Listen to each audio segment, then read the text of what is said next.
Mordenkainen's Tomb of Foes and Volo's Guide to Monsters have gotten slapped with that discontinued tag because there's a new book in town. And it's got 33 playable races and over 200 monsters. So let's not waste any time, let's jump straight into it. Starting off with the Playable Races. None of them are new playable races, they're all revised, and some with new lore. I'm looking at you, Goblin. The first change to all of the races is that the ability scores aren't tied to the race. You get one ability score that you can improve by 2 points and another that you can improve by 1 point, or you can pick 3 abilities to increase by 1 point. I have mixed feelings on this because I've let my players do this for a long time, but I kind of liked that there were certain races that were supposed to be good at certain things. Like gnomes valued intelligence, and so you got to boost your intelligence modifier. But you can still have their race value different things, so the Dungeon Master still gets to do whatever they want with it, but it gives the freedom to the players and the Dungeon Masters to know that you can play a sneaky gnome. It doesn't have to be a wizard or one that's super smart. So it's pretty cool, I suppose, but I'm a fan of breaking out of the mold, which is hard to do if there's not a mold to break out of. The next thing to change were the languages. Typically, if you had a specific race like Dwarf, you would know Dwarven. But now every race knows Common and an additional language that's not tied to your race at all, which I'm a fan of. I think most people will probably still take the language associated to their race, but they don't have to, which makes complete sense, especially if you're playing a dwarf that didn't grow up with dwarves, and so I'm all on board for that. The next thing that changed with all of them, they used to do this thing so you could roll to determine your character's height and weight, and it kind of let you know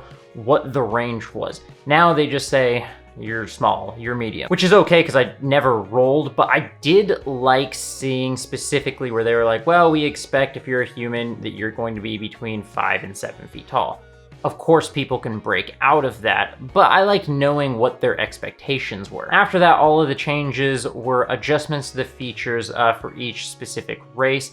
Some of them were just rewording it a little bit or adjusting it slightly. So comparing the old goblin to the new goblin, they now have Fey ancestry, and they adjusted the way that Fury of the Small works. So I like the adjustments here. I think that they're good, and some of them are even smaller. So if you look at the changelings, they really just made it so that changelings can now transform into creatures that are small. So before that, you couldn't have transformed into a goblin or a halfling. They adjusted that. Now changelings can transform into small races. Also did away with the sub-races. Is that what they called them? Whatever they called them. The ASMR used to have like the Fallen, the Redeemed, whatever. Now when you hit level 3, you pick a Revelation. So those are some of the adjustments that were made to the playable races. Next, moving on to the over 200 monsters. Most of it is revised. They kind of revised all of the monsters from the Mordenkainen's Tomb of Foes and Volo's Guide to Monsters. The revisions to the monsters were less inspired than the revisions to the playable races. Oftentimes when I was trying to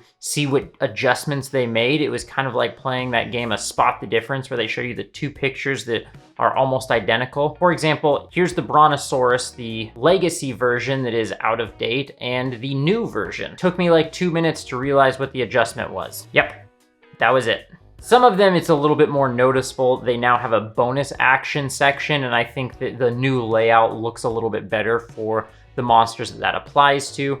But for a lot of them, they didn't actually change anything mechanically, or at least not that I saw. In a preview event, Jeremy Crawford said, many of these monsters, especially the higher challenge rating ones, are far more dangerous than the last time they appeared in print. We've gotten pretty consistent feedback since the release of the core books back in 2014 that a number of our high-level monsters in many circumstances just felt a bit too weak, like they were punching below the challenge rating. So when I got that, I was kind of excited to look at some of the higher CR monsters. So here's the first one I clicked on. Yeah, I didn't see much difference either. Here was another one. And then I decided to get more strategic, and so I looked up a red Abishai, and here I found some differences. They upped the health a little bit. They took away the mace, which I also thought was interesting because they didn't redo the art without a mace, but it's fine. They did add more damage onto the claw attack and gave the ability to give advantage to allies, which is a bit of a buff if it's not fighting alone. So very minor changes, but I did think they were good, especially because it put more of the damage into fire and taking away the mace. Why I think that's cool is because it allows the players, if they know what they're going to go into a fight against, to prepare, and if they can get resistance to fire, you know, there's a little bit more prep that they can do, and so I'm a fan of that. But yeah, most of the high CR monsters that started punching at their weight class, they do adjust the damage for many of the higher CR monsters, as well as the health or maybe the AC. And to be completely honest, I was a little bit disappointed when going through it and seeing the very minor changes. Again, I do think the changes were good. I like the new layout, but it was pretty basic. They also made adjustments to spellcasters. I'll show a few examples, and it looks a little easier to run on the Dungeon Master, and so I am looking forward to using some of these new spellcasters. Now, they did add some new monsters, or so I was told. They have a Dolphin Delighter, which I'll show here. Seems pretty cool. Then I looked for a second new monster. I spent over 30 minutes looking for a new monster and could not find one. Now, it's entirely possible that I missed it, and if you know of one of the new monsters that got added, please, please, please tell me, because it has to be more than this dolphin that got added. I'm positive there is more than just this one new monster added, but I couldn't find another. So, what you're mostly getting is slightly updated, already existing playable races, and also updated/revised monsters, most of them pretty minimal. So should you buy this book if you don't have Mordecai's Tomb of Foes or Volo's Guide to Monsters?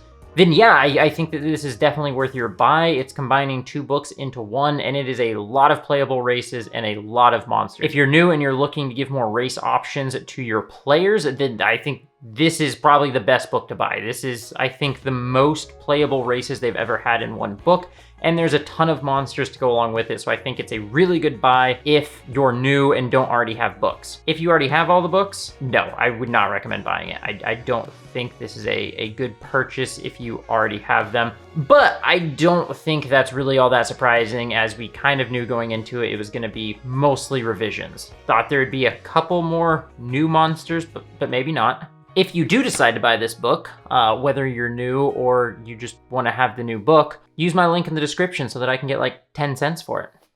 Thanks.